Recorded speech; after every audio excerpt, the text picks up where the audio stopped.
मैं कशिश और स्वागत है आपका DS4 न्यूज में। देखा जाए हरियाणा विधानसभा 90 सीटों पर हर किसी की नजर बनी हुई है। आखिरकार जनता किसे मौका देने वाली है। दूसरी तरफ देखा जाए यहाँ पर तो लगातार बयानों के बाद बयान सामने आ रहे हैं। यहाँ पर खिलाड़ियों को कहीं ना कहीं टारगेट किया जा रहा था, पहलवानों को टारगेट किया जा रहा था, किसानों को टारगेट करके यहाँ पर जो कंगना रनौत उन्होंने एक बार फिर बयान दे दिया। तो सीधा हरियाणा की जनता से जानेंगे कि आखिरकार किसे मौका दे रही है और क्या मुद्दों पर यहाँ पर वोट डालने जाएंगे। मुद्दे जी, एक तो रोड़ा का मुद्दा है क्योंकि हमारे यहाँ रोड ज़्यादा टूटे हुए हैं, और एक गांव में साफ सफाई का मुद्दा है, और दूसरा हमारे गांव की जो गलियां हैं वो बिल्कुल टूटी हुई हैं और पानी भरा हुआ है और पानी बाहर नहीं निकल रहा। और हमारा जो स्कूल है सबसे ज़्यादा दर्जर हालत स्कूल की हो रही है।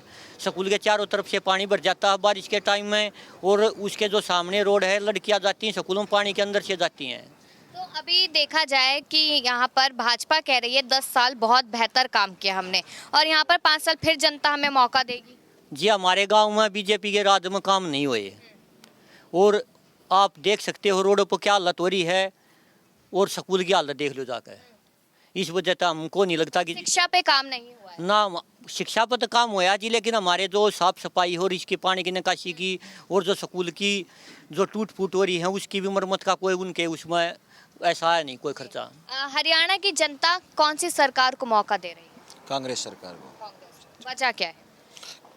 पिछले जो 10 साल कांग्रेस के थे वो बहुत अच्छे थे, उसमें हुड्डा साहब ने काम करवाए थे। बीजेपी ने अपने 10 साल के कार्यकाल में कोई काम नहीं करवाया।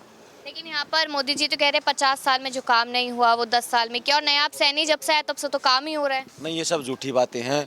बीजेपी सरकार में कोई काम नहीं है। कांग्रेस सरकार जो पिछले 10 साल काम किए थे उसके मुकाबले उसका कोई काम नहीं किया। अभी देखिए आप भाजपा को मौका देंगे तो कहते हैं यहाँ पर 500 रुपये का सिलेंडर कर देंगे, 2 लाख नौकरियाँ पक्की कर देंगे, महिलाओं को यहाँ पर 2100 रुपये देंगे।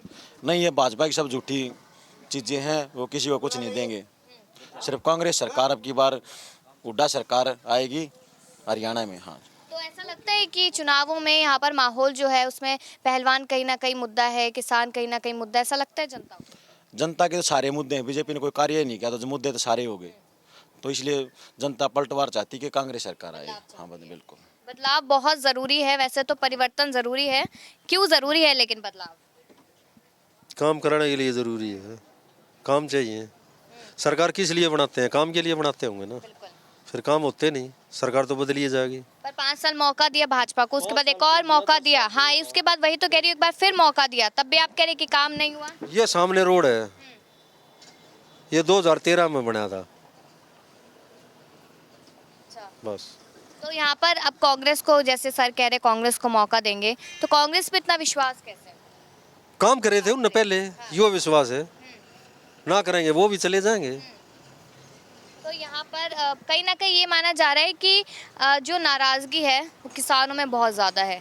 किसानों की बात अगर की जाए तो क्या कहेंगे? किसानों के जैसे पीछे बारिश के कारण फसलें बहुत खराब हुई थी, उनके चेक आए हैं किसानों के, किसी का 2 रुपये का, किसी का 4 रुपये का। तो आप समझते हो कि 1 किले जमीन में क्या कितना मोदी जी कहते हैं कि 72 घंटे में आय आ जाती है किसानों। कहाँ आई? आप पीछे के रिकॉर्ड उठा के देख लो, हमने चेक किए हैं, पीछे 2-2 रुपये के चेक आए हैं लोगों के। तो 72 घंटे क्या? और मेरे गाँव में तो अभी इससे पिछले साल जो बाढ़ आई उसमें तो बिल्कुल भी पैसे नहीं मिले हैं। लगता है क्या चुनावों में कि एक तरफ कांग्रेस है, दूसरी तरफ बाकी पार्टियां हैं, मतलब वर्सेस चल रहा है यहाँ पर? नहीं, वर्सेज नहीं, बिल्कुल एक तरफा कांग्रेस है जी, बिल्कुल बहुमत से आ रही है। बहुमत से, पूरे आम बहुमत से। आदमी पार्टी भी मैदान में उतरी हुई है, क्या लगता है? नहीं, आम आदमी का भी यहाँ कोई जनाधार है नहीं। नहीं, उधर कहते हैं कि हम हरियाणा के बेटे हैं, जनता हमें मौका दे सकती है। देखो वो उनकी सोच है। कोई कैंडिडेट भी उठेगा तो वो हारने के लिए तो उठता नहीं, सब जीतने के लिए उठते हैं। लेकिन यहाँ जो पूर्ण बहुमत से हुड्डा सरकार बनेगी और हमारे हल्के से, बहादुर हल्के से राजेंद्र सिंह जून बहुत ही भारी मतों से जीतने वाले हैं। बिल्कुल। आप क्या कहेंगे, क्या लगता है यहाँ पर किसान, क्योंकि बहुत बड़ा मुद्दा है, उसको लेकर कंगना रनौत ने एक बयान दिया है, कहती है वो जो 3 कानून थे वो पास होने ही चाहिए, तभी किसानों का भला है। उसको जो ये सब कुछ प्राइवेटाइजेशन के लिए था, ये उसके लिए ठेकेदार बना देंगे, आपकी फसल लेके जाएंगे, गोदाम में रख देंगे। जो आपकी चीज़ 2 रुपये में है उसको आपको 20 रुपये में देंगे। वो फिर खरीदेंगे कहाँ से? जब मंडियाँ बंद कर देंगे तो आपको किसान अपने घर तो रख नहीं सकता। उसके बाद ये सभी प्राइवेट दी हैं, वो DC रेट जिसको बोलते हैं, वो कौशल रोजगार योजना में है, जिसको किसी को 5,000 में है, कोई 7,000 में है। अग्निवीर दे दिया, 4 साल में ट्रेनिंग ही पूरी होती है बेसिकली, क्योंकि मैं वहाँ से रह के आया हूँ। 4 साल में ट्रेनिंग भी ठीक से नहीं होती है। और उसको बोलते हैं 4 साल में हमने अग्निवीर बना दिए। वो आगे क्या करेंगे फिर? वो अपनी 4 साल की सोचते हैं, देश की या फौज की थोड़ा ना सोचेंगे फिर वो। कहते हैं ना, अब की बार मौका देंगे तो अग्निवीर वाले जो हरियाणा के लोग हैं, युवा है, उन्हें सरकारी नौकरी दे देंगे। अरे जो पहले खाली पद हैं, 2 लाख पद तो आज के दिन खाली हैं। इन्होंने पिछले 10 साल में कितनी नौकरियां दी, उससे अंदाज़ा लगा लो ना आप। 10 साल में इन्होंने ज़्यादा 10,000 नौकरी दे दी होंगी। तो पकौड़े तलना रोजगार नहीं है फिर? ये इसको आप रोजगार मानते हो? ये तो लोगों की सेहत खराब करने का प्रोग्राम है ये तो। किसी को पकौड़े तलवाओगे, कब किसी को और बोलोगे जो सफाई कर्मचारी है अभी हमें पक्की नौकरी। अरे बेचारे उनको क्या अपना पेट पालते हैं, उसमें 8-10 हज़ार रुपये में क्या उनका परिवार। ऐसा चाहते हैं जो हरियाणा है वो बेरोजगारी में नंबर 1 पे आता है, ऐसा? है नंबर 1 पे है ही, पहले डिक्लेयर हो रहा है। ये तो टीवी में आ लिया, अखबार में आ लिया, ये तो है नंबर 1। भाजपा तो मानती नहीं ना। ना मानती तो अपने घर बैठे हैं वो, उनके नाम माने। प्लानिंग कमीशन के आंकड़े हैं, हम अपनी तरफ से नहीं बोल रहे हैं। प्लानिंग कमीशन के आंकड़े बोल रहे हैं कि हरियाणा बेरोजगारी में नंबर 1 है, गुंडागर्दी में नंबर 1 है, फिर जो स्कूलों की शिक्षा है उसका जो स्तर गया है उसमें नीचे से नंबर 1 है। किसानों की हालत आप देख लो, 700 किसान के करीब अपनी जान दी बेचारों ने, क्या मिला उनको? एमएसपी बोल रहे हैं। और कहते हैं 25 फसलों पर एमएसपी दे देंगे अगर जनता ले आई तो। अरे पेपर पे क्या देते हैं पता नहीं ना, वो कागज पे तो बहुत कुछ बोलते हैं, उसको धरातल पे लेके आओ ना। ये देखो आप इलेक्शन के टाइम पे ये जैसे अभी करें हैं, अग्निवीरों को भी हम पक्का कर देंगे, तो 10 साल थे जब क्यों नहीं किया? क्या उस टाइम इनको ज़रूरत नहीं थी? तो इसका मतलब जनता की अभी ज़रूरत पड़ी है तो इन्होंने बोल दिया कि अग्निवीर को भी पक्का करेंगे, सरकारी नौकरियां भी लेके आएंगे, एमएसपी भी लागू करेंगे। लेकिन जब किसान यहाँ धरने पे बैठे रहे, 1 साल मरे भी हैं 700 लोग, तो उस टाइम नहीं सोचा इन्होंने ये कितना बड़ा नुकसान हुआ है। हरियाणा भी उस टाइम देखो 5-7 साल पीछे तो गया है। कह रहे थे कि बॉर्डर्स पे तो असली किसान बैठे ही नहीं थे, जो असली किसान थे वो तो खेतों में खेती कर रहे थे। खेतों में तो किसान बैठे थे, वो ये बॉर्डर कहाँ है? ये सारा खेतों का इलाका आप देख के आना, पूरा बाईपास दोनों तरफ खेत हैं, तो खेतों में तो बैठे ही थे किसान, बॉर्डर पे कहाँ थे? बिल्कुल, बात करेंगे। हाँ, यहाँ पर कहा जा रहा है कि कांग्रेस जो है वो तो दलित विरोधी है, भाजपा कह रही है। क्या बताऊं, क्या लगता है, विरोधी है किसी की या नहीं? हमने तो यो लग है क्या? अगर बीजेपी ने ताजा भगा जा और कांग्रेस ने लिया हुआ, पूरे हरियाणा में यह आवाज है। खड़के जी अध्यक्ष कैसे बन जाते हैं? अब अगर दलित विरोधी, खड़के जी दलित ही हैं, हमारे शैलजा जी हैं।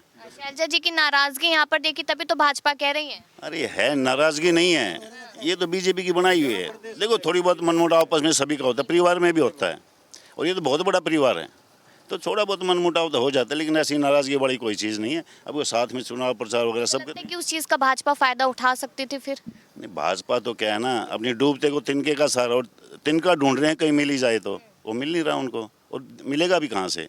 क्योंकि अच्छे काम कहाँ किए हैं इन्होंने। अगर अच्छे किए होते तो ये मुख्यमंत्री क्यों बदलना पड़ता? अगर इतने अच्छे किए होते तो उनको उस जो बेकार सबसे था उसको जाके सेंटर में पद दे दिया। क्यों दे दिया? उनको चमचा ही था, और क्या था? ये काम किए होते तो। मनोहर लाल खट्टर ने अपने समय पर काम नहीं किया। अरे किया होता तो वो बोलते हैं ना, अंडरवियर बदलने से क्या 10 रुक जाते हैं क्या? अगर इतना ही अच्छे थे वो, तो उन्होंने अपना क्यों चेंज किया उन्होंने? अच्छा, क्या लगता है कि जो पहलवान वाला मुद्दा है उसमें विनेश फोगाट उठी है चुनावों में, तो जनता को क्या लगता है कि जनता साथ देगी उनका या नहीं? बिल्कुल देगी जी, वो तो देना भी चाहिए। हमारी बेटियां हैं, हमारी बहन हैं, अगर उनको रोड पे घसीटा जा रहा है तो किसका अपमान है? उनके लिए उन पे इल्जाम लगाते कि वो तो राजनीतिक प्रेरित थे, राजनीति में ही आना चाहते थे। राजनीति तो वो एक आई है ना, बाकी तो कोई नहीं आई। इन्होंने जो इलेक्शन लड़े हैं एमएलए के, वो जातिवाद पे लड़ते हैं ये, और जो एमपी का इलेक्शन है वो आप देख लेना, धर्म के नाम पे लड़ते हैं, हिंदू मुसलमान को लड़ाते हैं। एमएलए के इलेक्शन में जातिवाद पे इलेक्शन लड़ते हैं। कहते हैं 140 करोड़ जनसंख्या जो है वो हमारा परिवार है, हमारा भाई है। परिवार है तो आप देखो ना, हमें इतना क्यों पिछड़ा इलाका घोषित कर रहे हैं? वो जाटों के खिलाफ कितना बोलते हैं, फिर जाटों को अदर जो 36 बिरादरी है उनको अलग जाटों के खिलाफ बुलाते हैं। आप देखिए एक बार इनके सुनो। भूपेंद्र सिंह हुड्डा भी कहते हैं कि 36 बिरादरी पूरी हमारे साथ है, लेकिन बीजेपी नहीं कहती। आप देखना बीजेपी के कैंडिडेट चेक करना, यहाँ से जैसे कौशिक को उठाया है, और भी बहुत सारी ऐसी जगह हैं जहाँ जातिवाद पर उठाते हैं। जाट को कहीं टिकट 1-2 कोई दी है बस। जाटों को नकारा जा रहा है। नकारा नहीं कि नहीं है, ये माना जाता है कि जाटे जो है हरियाणा का एक वजूद है और इनको आपस में बढ़ा दो, जाटों का वजूद खत्म करने के लिए इनका जो काम है वो तकरीबन अच्छे से चलेगा। बिल्कुल। आपने सुना है यहाँ पर कि जनता में जो नाराजगी है वो साफ देखी जा रही है यहाँ पर हरियाणा में, और एक तरफ भाजपा नारे लगा रही है कि जनता तीसरी बार भी हमें मौका देगी, लेकिन जनता की मुंह जुबानी आपने सुन लिया होगा कि आखिरकार अब हरियाणा में क्या होने वाला है। बदलाव चाहती है जनता या नहीं चाहती, ये समझ में आ गया होगा आपको। अपनी राय दीजिएगा। देखते रहिए DS4 न्यूज़।